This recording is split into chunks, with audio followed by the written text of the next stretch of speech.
लोग सीखने वाले हैं। अगर आप इंट्राडे करते हो तो सबसे आसान तरीका क्या हो सकता है, अगर आप बिगिनर हो, बिल्कुल समझ में नहीं आता है चार्ट किस साइड में जाता है, तो बिल्कुल सिंपल सा लॉजिक है भाई, आप इंडिकेटर को फॉलो कर लो।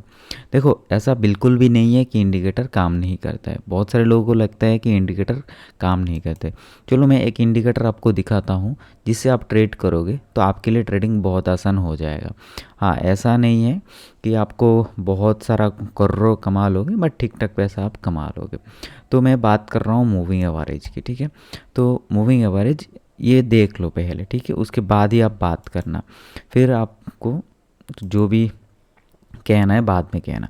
तो सबसे पहले तो ये मूविंग एवरेज हमने लगा लिया, तो इसको लगाने का आसान तरीका क्या है, आप देखो, आप जैसे आपका ब्रोकर आईडी ओपन करोगे, चाहे लैपटॉप में ओपन करो चाहे आप मोबाइल पे ओपन करो, ठीक है, जो भी है आपको यहाँ पे जैसे आप मान के चलो आपको पहले तो डैशबोर्ड दिखेगा।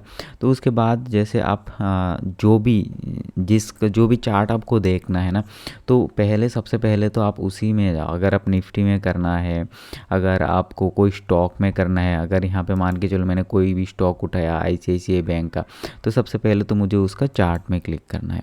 तो जैसे चार्ट आ जाएगा उसके बाद यहाँ पे इंडिकेटर लिखा होगा, तो इसमें इंडिकेटर में जैसे हम क्लिक करेंगे तो यहाँ पे मूविंग एवरेज यहाँ पे टाइप करेंगे हम, तो ये मूविंग एवरेज आ जाएगा। तो जैसे मूविंग एवरेज आ जाएगा तो सबसे पहले तो आपको अपना टाइम फ्रेम जो 15 मिनट्स है उसको चेंज करना देना है, क्योंकि आप इंट्राडे कर रहे हो तो छोटे टाइम फ्रेम में आप आ जाओ।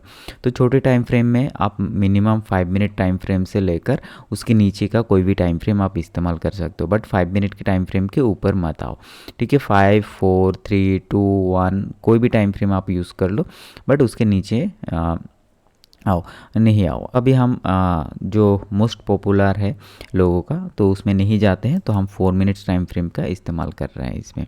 तो हमने लगा दिया मूविंग एवरेज। अब ये चार्ट कौन सा है, ये ICICI बैंक का। तो अगर हम क्योंकि हमारा जो मोस्ट ऑफ द ट्रेड्स है वो निफ्टी में रहते हैं, तो हम निफ्टी का इस्तेमाल कर लेते हैं। तो जैसे हमने लगाया निफ्टी का चार्ट, तो यहाँ पे आप देख सकते हो ये आ चुका है। अब यहाँ पे कुछ चीज़ें इंटरेस्टिंग है। तो इसमें सबसे पहले जो चीज़ आपको करना है वो है अपना मूविंग एवरेज का सेटिंग में जाना है। तो जैसे आप सेटिंग में जाओगे वहाँ पे आपको लेंथ को चेंज करना है। तो इस लेंथ को हम 9 से कर देंगे सीधा 50, ठीक है। तो 50 डे मूविंग एवरेज, ठीक है। अब यहाँ पे आप चाहो तो इसका 5 पॉइंट इधर उधर करके आप अपने लिए स्ट्रेटेजी बना सकते हो। तो स्ट्रेटेजी बनाना बहुत इजी है, हर कोई अपना अपना सेटिंग इस्तेमाल करता है। तो 50 डे मूविंग एवरेज जो एंड 200 डे मूविंग एवरेज जो पॉपुलर है, तो उसके आसपास आपको रहना है। यानी 50 डे मूविंग एवरेज के चाहे आप 45 कर सकते हो, 55 कर सकते हो, अपने हिसाब से आप बैक टेस्टिंग कर लेना। तो यहाँ पे मैं 50 डे मूविंग एवरेज के इस्तेमाल कर रहा हूँ। तो जैसे हमने इसको लगाया तो देखो, अगर यहाँ पे 50 डे मूविंग एवरेज और टाइम फ्रेम है 4 मिनट्स, तो 4 मिनट्स टाइम फ्रेम में यहाँ पे देखो सिग्नल कितने बजे दिया, तो बाई कॉल दिया कल के दिन। अगर देखोगे तो ये लगभग 11:19 में हमने यहाँ पे बाई कॉल दिया। अब इसमें बाई कॉल क्या होता है कि यानी नीचे से जब 50 डे मूविंग एवरेज को कोई भी ग्रीन कैंडल क्रॉस करता है, ये उसके ऊपर हमें बाय करना होता है, और उस कैंडल के नीचे यानी इसके नीचे हमें स्टॉप लॉस रखना होता है। बस इतना सा सिंपल सा है और कुछ नहीं करना है। जैसे जैसे वो ऊपर से क्रॉस करेगा उसके बाद ही आपको बाय करना है। सिंपली अगर यहाँ पे देखोगे इस कैंडल के ऊपर आपका बाइंग है और इस कैंडल के नीचे आपका स्टॉप लॉस है। तो वैसे अगर हम देखेंगे और यहाँ पे अगर आप देखेंगे तो यहाँ पे देखो इस कैंडल के ऊपर आपका बाइंग है और यहाँ पे आपका स्टॉप लॉस है। बट यहाँ पे भी देखोगे आप, इसके बाद यहाँ पे पिछले दिन अगर देखोगे तो ये कैंडल है, ये कैंडल के ऊपर आपका बाइंग है और इसके अब ये जो कैंडल है ये बहुत बड़ा कैंडल है, तो इसके नीचे आपको स्टॉप लॉस रखने की ज़रूरत नहीं है। जब ये बड़ा कैंडल बन जाएगा तो आप सिंपली इसके नीचे रखो, यानी जो आपका मूविंग एवरेज है, मूविंग एवरेज के नीचे आप स्टॉप लॉस रख के काम कर सकते हो। देखो अगर मार्केट को ऊपर जाना है ना तो वो वापस नहीं आएगा। ये देखो इसमें देखो, इसको अगर ऊपर जाना है आज के दिन तो ये वापस इस मूविंग एवरेज के नीचे नहीं आया, तो सिंपली आप मूविंग एवरेज के नीचे रख के भी, स्टॉप लॉस रख के भी आप काम कर सकते हो। तो एक चीज़ में आपको ध्यान देना है, अगर देखो इसमें अगर आपको एक ही साइड का देखो, बाइंग का देखो, आप सेलिंग का मत देखो, तो फिर अगर आप बाइंग एंड सेलिंग दोनों देखोगे तो आप कन्फ्यूजन में आ जाओगे। तो इसी चीज़ का उदाहरण यहाँ पे लेते हैं। जैसे यहाँ पे हमने, अगर आप यहाँ पे बाई करते हो मूविंग एवरेज के ऊपर, तो आप सिंपली इस मूविंग एवरेज के नीचे आप स्टॉप लॉस रखो, तो यहाँ पे जैसे आएगा आप एग्जिट कर लो। तो ऐसा नहीं है कि आपका स्टॉप लॉस नहीं आएगा। जैसे ये वाला ट्रेड है, तो अगर आप यहाँ पे बाई करते हो और यहाँ पे आपका स्टॉप लॉस होता है, तो स्टॉप लॉस ओबियसली यहाँ पे आ जाता है। तो लेकिन जब भी प्रॉफिट देता है तो मूविंग एवरेज बहुत लंबा देता है। तो इसको अगर हम छोटे टाइम फ्रेम के साथ आएंगे, अगर 3 मिनट्स के टाइम फ्रेम के साथ देखेंगे, तो आपको देखना है कि देखो यहाँ पे, और पहले आपको थोड़ा सा पहले आपको इंडिकेट किया है इसी कैंडल के अंदर, ठीक है। और अगर इसको हम 2 मिनट टाइम फ्रेम में देखेंगे इंटरडे में, तो और देखो यहाँ पे आपका दिया है बाइंग ऑर्डर। तो हर एक टाइम फ्रेम में अलग अलग है, तो आप कौन से टाइम फ्रेम में ज़्यादा सूटेबल हो वो टाइम फ्रेम आप देख लेना, एंड थोड़ा सा बैक टेस्टिंग कर लेना पीछे पीछे जाके, कि आपको फिर कॉन्फिडेंस थोड़ा सा ज़्यादा आएगा, ठीक है। तो जितना ज़्यादा कॉन्फिडेंस आएगा उतना ही बेहतर रहेगा आपके लिए।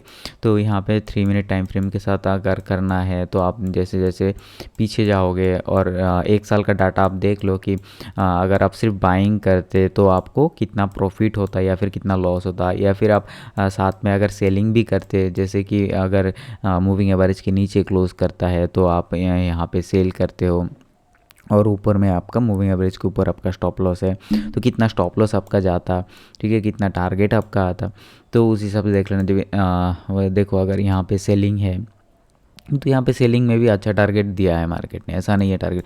लेकिन जब भी मूविंग एवरेज में अगर काम करना है ना, तो टारगेट आपको बराबर लेना पड़ेगा, क्योंकि स्टॉप लॉस भी बहुत सारे देगा, या 5-6 स्टॉप लॉस लगातार आपको देगा, फिर एक ट्रेड देगा जिसमें आपको 1:10 का भी रिस्क रिवॉर्ड देगा, लेकिन आपको होल्ड करना है उस हिसाब से। तो अगर जैसे कि अगर देखो यहाँ पे कुछ स्टॉप लॉसेस आपका, यहाँ पे अगर 2-3 स्टॉप लॉस यहाँ पे गया है, तो अब देखो यहाँ पे अच्छा टारगेट भी मार्केट दिया है, ठीक है।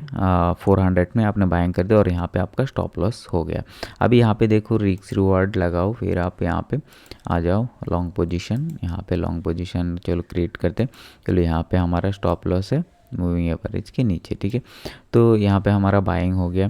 अब देखो इसको अगर 1:3 करते हैं, तो यहाँ पे आता है 1:4, देन लगभग आपका 1:5 आ चुका है ऑलरेडी, ठीक है। तो देखो ये 1:5 हो गया।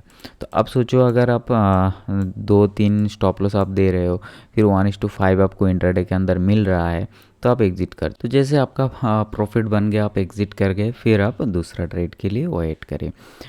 और कोशिश करें कि एक दिन में आप स्टार्टिंग में सिर्फ एक ही ट्रेड करें, आगे और कोई ट्रेड ना करें, ठीक है। धीरे धीरे आप इंक्रीज़ कर सकते हो, 1 ट्रेड से 2 ट्रेड 3 ट्रेड, ठीक है। तो उस हिसाब से देख लेना। तो आशा करते हैं ये वीडियो आपको समझ में आया है। तो ऐसे ही एडुकेशन वीडियो आपको आता रहेगा, जिससे आपको ट्रेडिंग में थोड़ा सा आसानी हो जाए, जो भी बिगिनर लेवल पे है, इंटरमीडिएट लेवल पे है। तो अगर इस वीडियो से क्या सीखने को मिला और आगे आपको क्या सीखना है, तो कमेंट करके ज़रूर बताना। सो थैंक यू एवरीवन, मिलते हैं नेक्स्ट वीडियो में।